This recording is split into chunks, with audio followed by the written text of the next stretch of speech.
السلام علیکم ناظرین، آپ دیکھ رہے ہیں digital T V channel Sun T V اور میں ہوں ہوسٹ سدرا شریف۔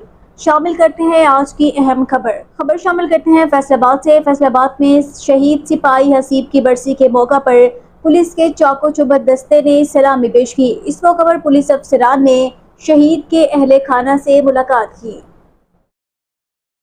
سن ٹی وی کے نمائندہ کی رپورٹ کے مطابق آئی جی پنجاب ڈاکٹر عثمان کے احکامات کے مطابق city police officer D I G Kamran Adil کی ہدایات پر فیصل آباد پولیس کی جانب سے ڈی ایس پی صدر مسرور خان اور ایس ایچ او تھانہ صدر آفتاب وسیم نے پولیس دستے کے ہمراہ شہید کانسٹیبل محمد حسیب کی برسی پر شہید کی قبر پر حاضری دی۔ فیصل آباد پولیس کے چاق و چوبند دستے نے سلامی پیش کی، شہید کی قبر پر پھول چڑھائے اور فاتحہ خوانی کی۔ برسی کی تقریب میں شہید کے لواحقین، علاقہ معززین اور شہریوں کی کثیر تعداد نے شرکت کی۔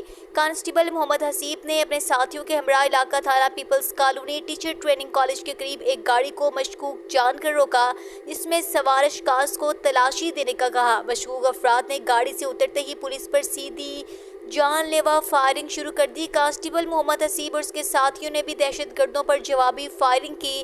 اس دوران ایک گولی محمد حسیب کے سر پر اور باقی گولیاں جسم کے مختلف حصوں پر لگی، جس سے وہ وطن عزیز کی حفاظت کی خاطر دہشت گردوں سے لڑتے ہوئے شہید ہو گئے۔ اس خونی تصادم میں ایک دہشت گرد بھی مارا گیا۔ بعد ازاں گاڑی کی تلاشی لینے پر گاڑی سے 10 عدد ہینڈ گریڈ بم، 3 عدد پسٹل، 2 عدد کلاشنکوف، 5 عدد میگزین برآمد ہوئے۔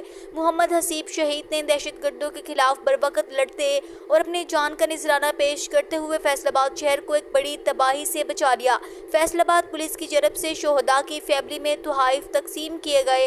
اس موقع پر سٹی پولیس آفیسر کامران عادل نے اپنے میڈیا بیان میں کہا کہ شہدائے فیصل آباد پولیس کا فخر ہیں، کسی بھی خوشی غمی میں شہداء کی فیملی کو تنہا نہیں چھوڑا جائے گا۔